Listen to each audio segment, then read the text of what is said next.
Salut à tous, j'espère que vous allez bien et que tout se passe mieux pour vous. En mai dernier, je me suis rendu en Sicile avec mon meilleur ami, Malik. On a visité l'île, du moins une partie de l'île, et franchement, c'était une tuerie. Ouais, un truc de fou. Comme à l'ancienne. On s'est connus à la maternelle, lui et moi. Il connaît ma famille, je connais la sienne. On s'est regardé grandir, on s'est perdu de vue, on s'est retrouvés, et maintenant on se regarde vieillir. Les cheveux, les poils blancs, le ventre qui s'épaissit, les articulations qui commencent à grincer. Vous-même vous connaissez, ou vous allez connaître, vous verrez. Et ce qui m'a surtout fait plaisir, c'était de le voir en visio régulièrement avec sa fille et son fils. J'ai essayé de me faire discret, mais je pouvais pas m'empêcher de déconner et de grimacer en arrière-plan pour distraire les enfants. Mon gars, quand même, c'est un père admirable. Toujours présent pour sa famille et je peux vous garantir que, même s'il le montrait pas, ça se voyait qu'il se faisait du souci pour eux. Pareil pour mon autre ami, Eric.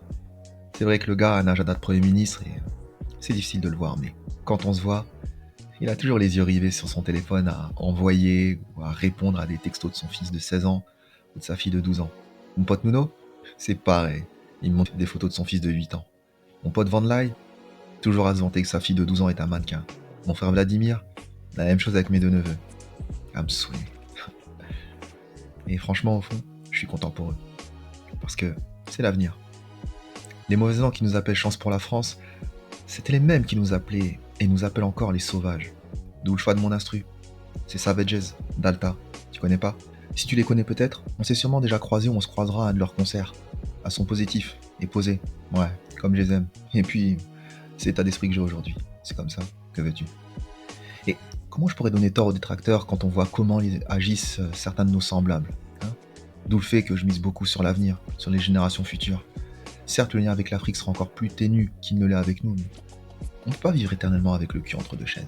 L'Afrique ou la France, camarade. Un jour, il faudra bien choisir. Comment je pourrais aussi leur donner tort, car quand on voit de là où on part, ce qu'on représente à leurs yeux, avec nos aspects, nos langues différentes, nos religions, nos coutumes, que les gens pouvaient considérer comme étant bizarres, pose-toi 2 secondes et regarde le chemin que tu as parcouru. Repense à l'époque où tu étais gosse, aux galères, aux échecs, aux conditions de vie, et regarde-toi maintenant, aujourd'hui. Seule une personne inapte, un imbécile, n'est pas capable d'évoluer, d'avancer.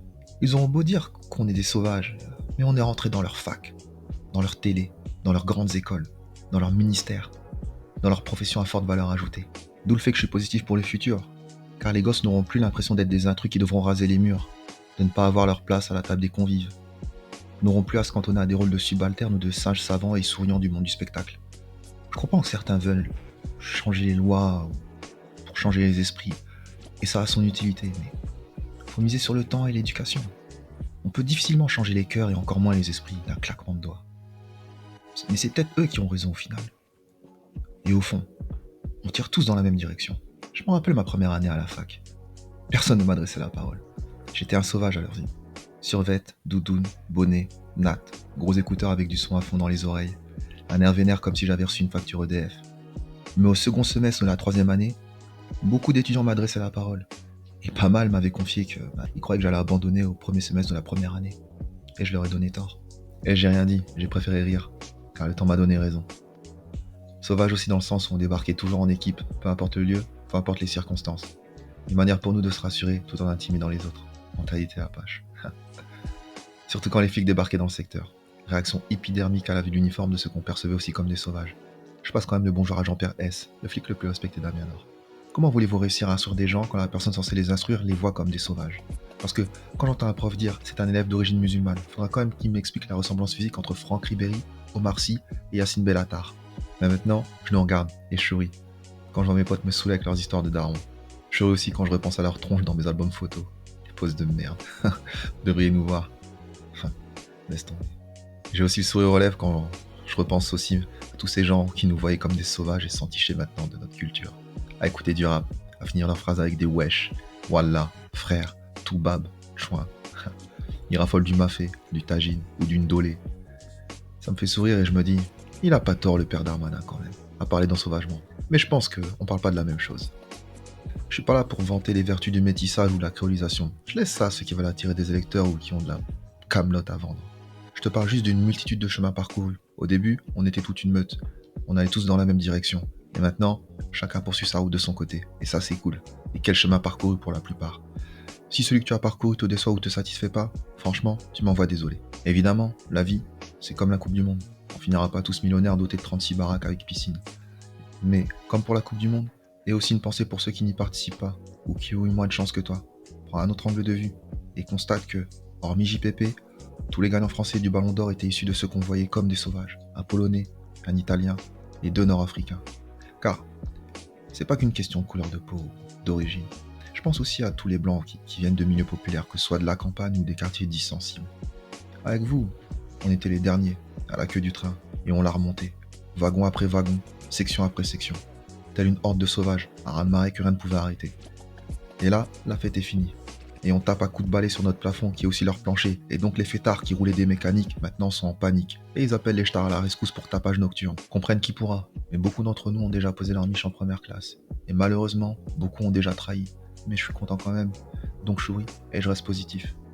Ils finiront bien par lâcher le steak, ou seront forcés de le faire, par la force des choses ou par la force du nombre. Je tiens aussi à passer le relais à la génération d'après, à leur donner la force. On a fait comme on a pu, comme nos parents avant nous, comme nos grands-parents avant eux. Avec plus ou moins de succès et plus ou moins d'échecs.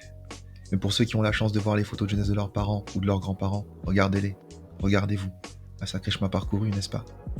Ouais, c'est une introspection un peu spéciale. Car je vois beaucoup de gens autour de moi frustrés, qui ont l'impression d'avoir raté leur vie ou de ne pas être heureux. Ben moi, tu vois, je suis heureux. Rien ne me destine à vivre ce que j'ai vécu. À aller à Séoul, Mascate, Ayutthaya, Helsinki, ou encore sur le mont Etna, à regarder le ciel étoilé dans le désert, à nager avec les dauphins ou à me faire courser en pleine nuit par une meute de chiens sauvages, à rencontrer des gens qui parlaient des langues totalement différentes de la mienne, partager des moments avec eux et rire avec eux, à découvrir d'autres horizons que le mien, à poser sur le bord d'un cratère afin d'écouter ce son. En repensant que mon monde se limitait auparavant à mon quartier, que j'étais condamné à rester confiné à l'état sauvage auquel on m'avait assigné, que le combat serait sans fin. Au-delà du nombre, il y a aussi la volonté face à l'adversité. Nos grands-parents étaient à genoux, nos parents étaient debout mais la tête basse, et beaucoup d'entre nous ont relevé la tête avec les yeux pleins d'ambition ou de rage. Pour ceux qui me diront que les Africains sont des sauvages, regardez l'histoire de France et sachez que si vous regardez le monde avec dédain, le monde vous regarde aussi avec dédain. Pareil pour les gens de quartier. Si vous pensez que c'est un repère de délinquants, de malfrats et de brigands, allez faire un tour au gouvernement ou dans les principaux partis politiques, ou encore à l'Assemblée nationale, et je vous parle même pas du Conseil constitutionnel. Vous y verrez des gens au casier judiciaire bien chargés, si ce n'est plus. Zokwezo, comme on dit en Centrafrique. Ça veut dire toute personne est une personne. On ne juge pas un livre à sa couverture, mais à son contenu. De la première à la dernière page. Faut arrêter de se croire plus civilisé ou supérieur à un tel ou un tel sous prétexte que l'on juge autrui selon nos propres critères. Aux yeux des civilisations égyptiennes d'il y a 3000 ans, les Européens étaient tout simplement des sauvages.